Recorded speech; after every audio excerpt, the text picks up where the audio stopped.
Mother of Dragons or the Night King who will win the Game of Thrones? It's fair to say that Game of Thrones isn't exactly a show in which everyone gathers around a table and calmly works out peaceful solutions to their differences. The hugely anticipated final season is therefore expected to be something of a bloodbath. Tensions left the frontrunner, at least on paper. Dany has her likelihood of winning fair to middling. But she's managed, though her allies have grown scant in recent seasons. It's vital to remember that the last fools to underestimate Queen C are still being wiped off the walls of King's Landing. Though it cost her a likelihood of winning strong. She's the only woman. If Jon and Dany manage to see off both the White Walkers and Cersei, then Jon's sense of honor would surely see him bend his knee before the Mother of Dragons. The spanner in the war, likelihood of winning actual death, hasn't been able to stop him, so why should incest?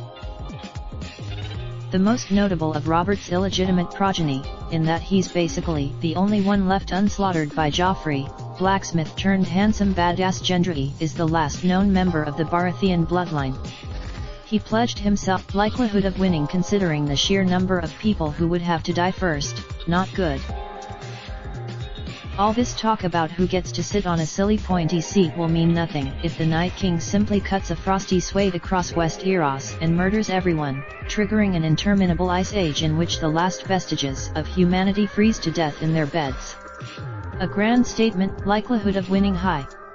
A nihilistic end. If matters are as simple as who's left standing when the fighting stops, it's the Hound, isn't it? Likelihood of winning low. You hell have to survive Clegane first.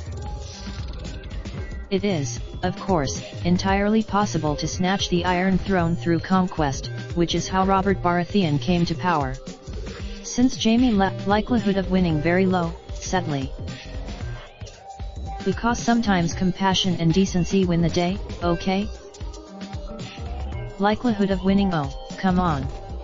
He's an idiot. Related Romantic Lives of the Game of Thrones cast Wonderwall International. Raindrop, drop top smoking, no cooking the hot pot. Fucking on your bitch, yeah, that. Looking up, open the park.